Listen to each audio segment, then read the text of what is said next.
Good day, sir and buddies. We are the group 2 to report the Philippine National Police or PNP.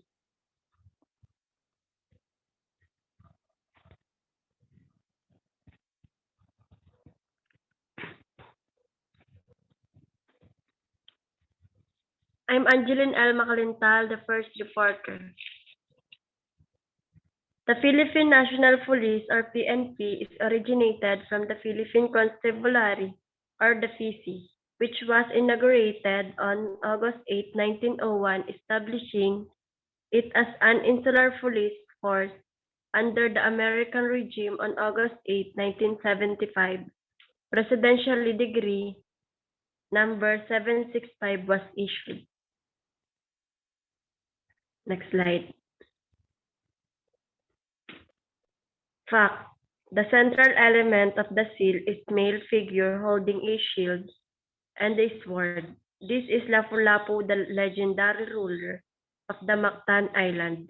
He became the country's national hero after the Battle of Mactan, 1521, when his army defeated Portuguese occupants led by explorer Ferdinand Magellan. The center portion of the seal represents Lapu-Lapu, the legendary ruler of Mactan who later became the country's national hero after repelling Portuguese occupiers led by Magellan. The most crucial component in elevating and growing the country's economy is maintaining peace and stability. Therefore, it is the PNP's responsibility to enforce the law in order to avoid a rise in crime in a certain area. The PNP is also the government's principal agency for extending citizens' rights throughout the country. Therefore, it's critical to boost its capabilities. Next slide, buddy.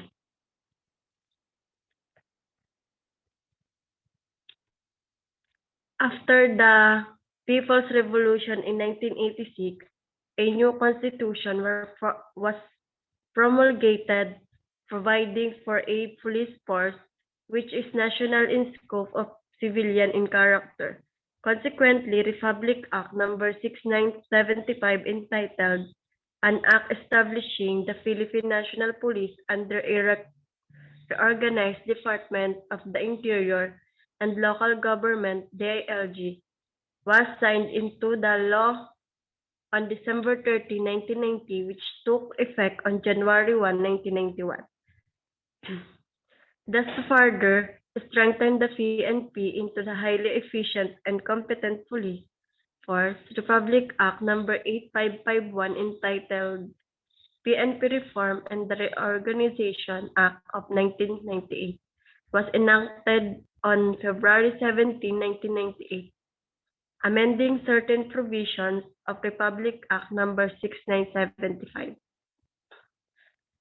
So the following 1986 People's Revolution, a new Republic Act 6975 was enacted on December 30, 1990, and amended on January 1, 1991, stating that the PNP is already within the DILG's jurisdiction. To improve the PNP, the government was strengthened it.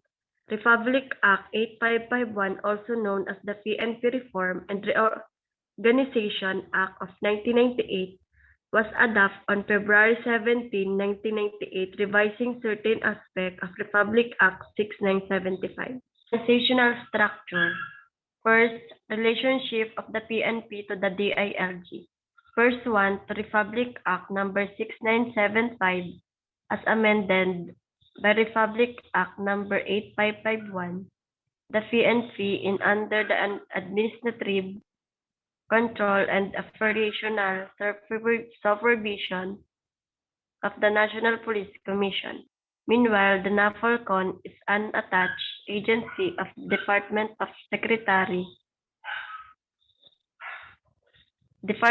the Interior and Local Government for the policy and program coordination.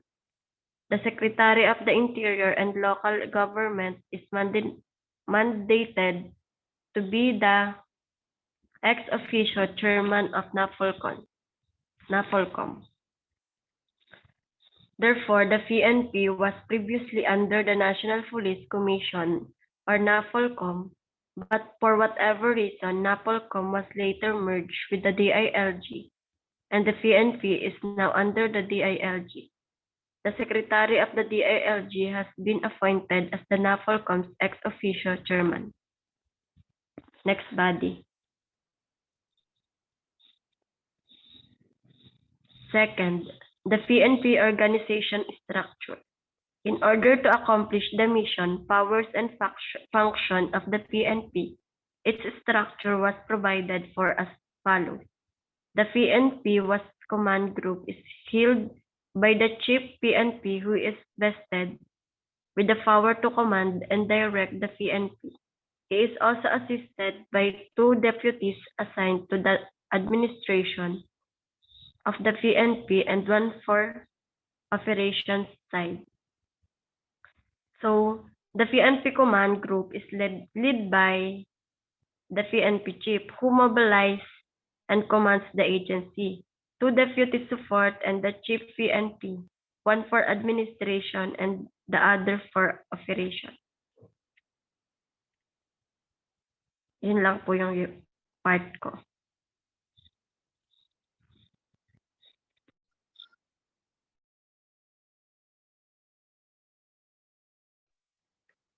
The Chief of Directorial Staff serves as the Chief Operation Officer of the PNP. He coordinates, supervises, and directs the directorial staff and the PNP units in the performance of their respective function. The International Affairs Service, or IAS, is headed by Inspector General who assists the Chief of PNP ensuring operational readi- readiness and investigates infractions of the regulation committed by the members of the PNP. Next body.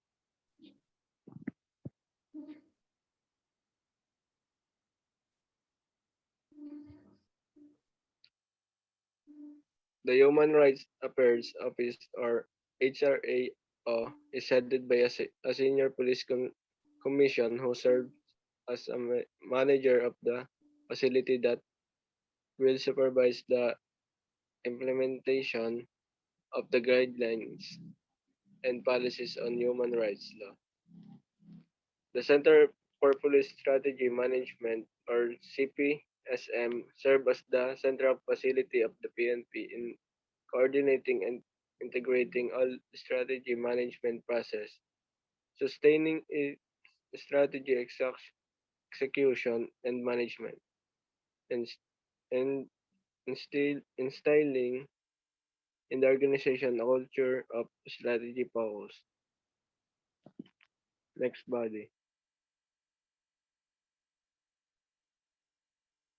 The directorial staff is composed of 16 directorates. Every director in each unit has also his defined function in line with specialization of follows. The Directorate of Personnel and Records Management, DPRM, the director optimizes the utilization of personnel resource both from the PNP uniform and non-uniform personnel. The Directorate for Intelligence, or DI, the director manage the gathering, collecting of intelligence objectives through effective management of all intelligence and counterintelligence activities of the PNP. He also serves as the linkage of all foreigners with official transaction with Chief PNP. The Director for Operation, or DL, the Director exercises the command, the control, the direction, the coordination of, and the supervision of all activities of on PNP operation, such as deployment and employment of personnel. Next slide.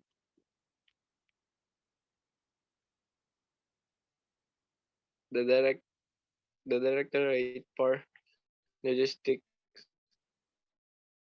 RDL Director the Director administer and manage material resource needed for PNP operation. The Directorate Plan for Plans or DPL Director Plans and Programs Strategic PNP operation. He also represent the PNP in the interagency and international affairs on peace and order. The Directorate for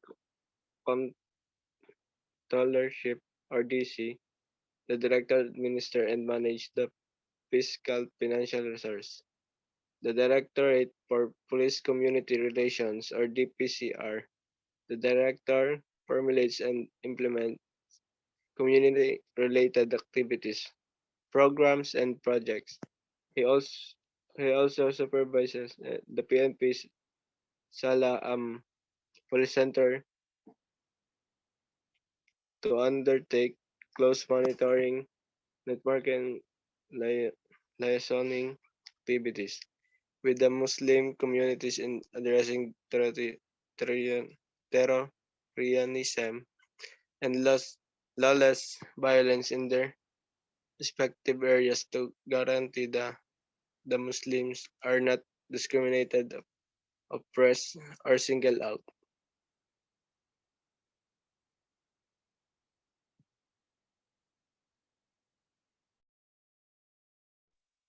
Next slide.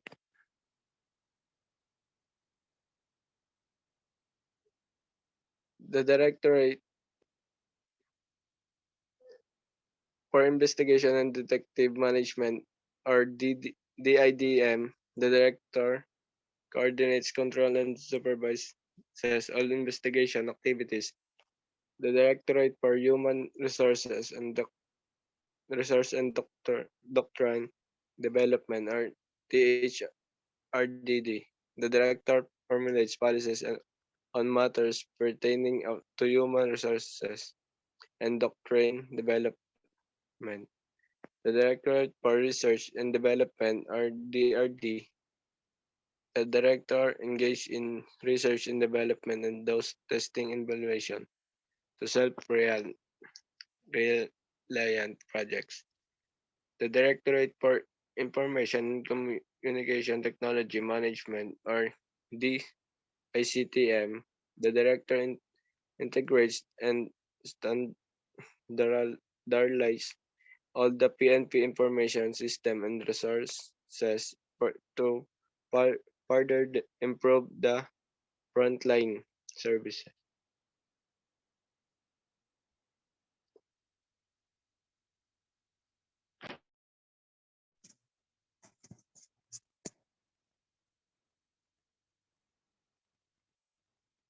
Area Police Command or APC, Northern Luzon, Southern Luzon, Visayas, Western Mindanao, Eastern Mindanao, and the Human Rights Affairs Office or HRAO, Center for Police Strategy Management or CPSM, Peace Process and Development Center, PP or PPDC, Women and Children Protection Center or WCPC, Public Information Office or PIO, PNP Air Unit.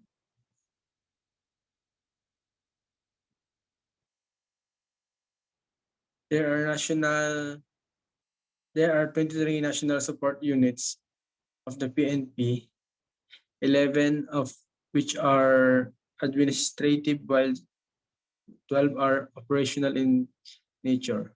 The 11 administrative units are as follows: Logistics Support Service or LSS, Information Technology Management Service or ITMS, Finance Service or FS, Health Service or HS, Communication and Electronic Service or CES, Chaplain Service or CHS, Legal Service or LS, Headquarters Support Service or HSS. Engineering Service or ES, Training Service or TS, PNP Retirement and Benefits Administration Service or PRBAS. The 12 operational support units and their respective functions are as follows. Maritime Group or MG, Intelligence Group or IG, Police Security and Protection Group or PSPG, Criminal Investigation and Detection Group CIDG, Special Action Force or SAF, Aviation Security Group or AVS, AVSE Group, Highway Patrol Group or HPG, Police Community Relations Group PCRG.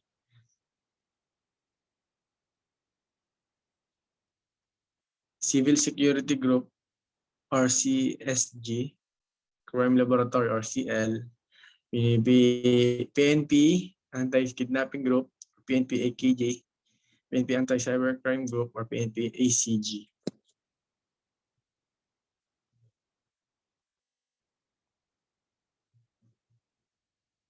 For the main PNP operational units, there are 17 police regional office nationwide which correspond to the regional subdivision of the country. Directly under the police regional office are 12 regional public safety battalions, RPSB, 80 police provincial office which correspond to the number of provinces in the country, and 20 city police offices or CPOs in highly urbanized and independent cities which are equivalent to a provincial police office. The police provincial offices have their respective provincial public safety companies or PPSC, which is utilized primarily for internal security operation or ISO. The number of platoons and in-app provincial public safety company is dependent on the existing peace and order situation in the province concerned.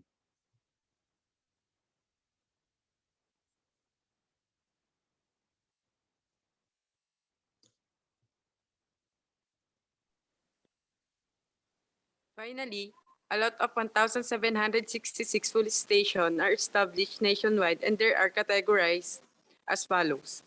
90 component city police stations and 1,507 municipal police stations under the police provincial offices, 131 police stations under the city police offices, and 38 police stations, city police station in the National Capital Regional Police Office, which serve as main operating arms of the PNP for the anti-criminality campaign.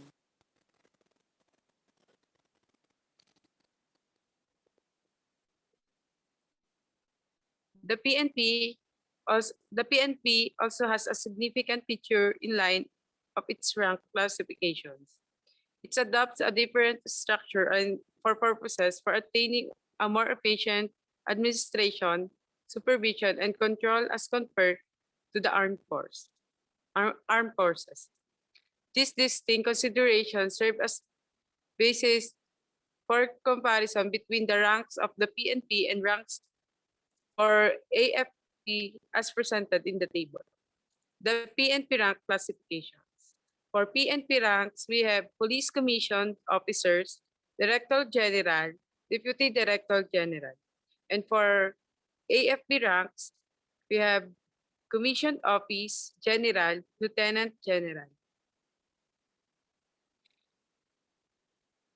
So for the director, we have Chief Superintendent, Senior Superintendent, Superintendent, Chief Inspector, Senior Inspector, Inspector, Police Non-Commissioned Officers, Senior Police Officer D4, Senior Police Officer D3, Senior Police Officer D2, and Senior Police Officer D1, Police Officer D3, Police Officer D2, and Police Officer D1.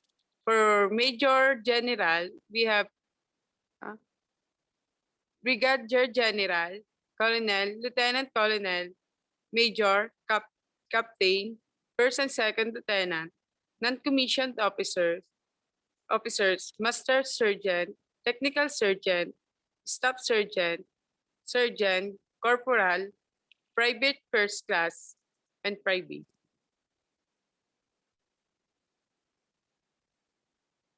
The PNP linkage with other law enforcement organizations.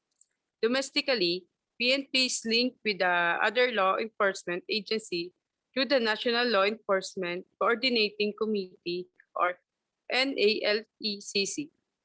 This body convenes regularly to foster cooperation and coordination among all law enforcement agencies in the country. It also supports several law enforcement agencies like the Philippine Center for Transnational Crimes or PCTC and the Philippine Drug Enforcement Agency. It also linked with the international enforcement community through the Interpol, with the head of the PCTC as Secretariat and the Chief PNP as the Chief of the National Central Bureau and member of the Asian Chiefs of the Police or Asian Pol, and a partner of the United Nations Center for the International Crime Prevention or UNCICP.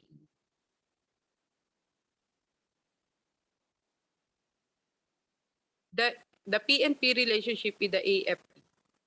The PNP and the AFP complement each other on their pursuit to suppress insurgency and other serious threats of national security in times of national emergency prescribed pursuant to Section 12 of Republic Act 8551. Consequently, there are also governing relationship between them as follows. The PNP enforces law and ordinance and reform statutory function, while the AFP exercises primary responsibility on matters involving suppression of insurgency and other serious threats on national security.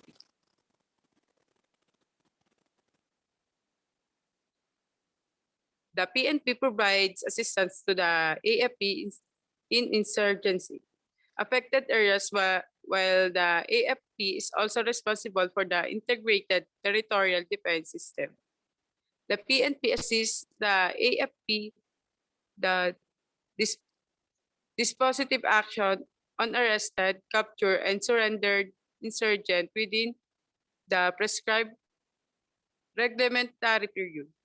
The PNP provides assistance to the AFP in the arrest of suspected insurgents with the standing warrant arrest, and the PNP and the AFP maintain close intelligence coordination and exchange to ensure each other's accomplishment of their respective vision and functions.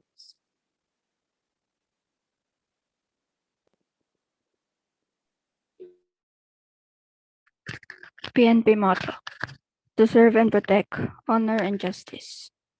Service is the vibrant and cogent deeds and actions in response to the needs and wants of the people in distress. Honor could be the overriding criterion and consideration in the performance of their entrusted task or mission, and justice is the dispense to everyone whatever is due to him, without favoritism or discrimination of any sort. PNP core values. PNP core values police service is a noble profession which demands from its members specialized knowledge and skills, as well as standards of ethics and morality. First is Majas or pro-God, or God-fearing. All PNP personnel must believe in God, who is the creator of all men and everything on the planet. seek his guidance in the performance of sworn duties, and honor him at all times. Second is makabayan or pro-country or nationalistic. All PNP personnel must respect and uphold the Constitution, the laws of the land, and the applicable rules and regulations. Recognize the legitimacy and authority of the leadership and obey legal orders of the superior officers. Third is the makatao or pro-people or humane, committing to the service of my fellow men over and above the personal interest. Fourth is makakalikasan or pro-environment or environment-friendly, inhibiting from extravagance and ostentatious displays of material things. Next slide, buddy. The PNP vision and mission statements. Vision. Imploring the aid of the Almighty by 2030, we shall be a highly capable, effective, and credible police service working in partnership with a responsive community towards the attainment of a safer place to live, work, and do business. Sunod bade. Mission. The PNP shall enforce the law, prevent and control crimes, maintain peace and order, and ensure public safety and internal security with the active support of the community. Next slide. Philippine National Police or PNP functions. Number one is law enforcement. It is the maintaining public order and safety, enforcing the law, and preventing, detecting, and investigating criminal activities. These functions are known as policing. Police are often also entrusted with various licensing and regulatory activities. Second is maintain peace and order. Peace and order is an essential ingredient in maintaining economic development, social order, and political stability. A condition of peace and order facilitates the growth of investments, generates more employment opportunities, and attract more tourists. Economic development generally refers to sustained concerted actions of policymakers and communities that promote the standard of living and economic health of a specific area. Peace refers to the absence of hostility. It refers to an environment that is characterized by healthy interpersonal and international relationships, acknowledgement of equity and fairness. Third is prevents and investigate crimes and bring offenders to justice. Crime prevention comprises strategies and measures that seek to reduce the risk of crimes occurring and their potential harmful effects on individual and society, including fear of crime, by intervening to influence their multiple causes. The criminal justice system is designed to deliver justice for all. This means protecting the innocent, convicting criminals, and providing a fair justice process to help keep order across the country. In other words, it keeps our citizens safe. Fourth is exercise the vested powers from the Philippine Constitution and pertinent laws. Proper way of using the given authorization and power in the proper manner. Power is exercised in the proper conduct of the police in maintaining peace and justice. Fifth, detain an arrested person for a period not beyond what is prescribed by the law. Detain persons for a period not exceeding what is prescribed by law. Inform the person so detained of all his or her rights under the Constitution and observe the human rights of all people in the autonomous region. Sixth, implements and pertinent laws and regulations on firearms and explosive control. It is the policy of the state to maintain peace and order and protect the people from violence. The state also recognizes the rights of its qualified citizens to self-defense through when it is the reasonable means to repel unlawful aggression under the circumstances, the use of firearms. Towards this end, the state shall provide for a comprehensive law regulating ownership, possession, carrying, manufacture, dealing and importation of firearms, ammunition of parts thereof, in order to provide legal support to law enforcement agencies in their campaign against crime, stop the proliferation of illegal firearms or weapons, in the illegal manufacture of firearms or weapons, ammunition, and parts thereof. Seventh, supervise and control the training and operations of security agencies. Supervising and controlling the training and operation of security agencies, issue licenses to operate security agencies and to security guards and private detectives. for the purpose of their professions. The PNP shall enforce the law, prevent and control crimes, maintain peace and order, ensure public safety and internal security with the active support of the community. Next slide. Philippine National Police PNP Chief. Police General Leonardo Bernardo Carlos, born on May 8, 1966 in Luzon, Philippines, is a Filipino national police officer who is currently serving as the 27th Chief of the Philippine National Police since November 12, 2021. He was appointed by President Rodrigo Duterte. That is all for our report again. We are the Group 2 and thank you for listening.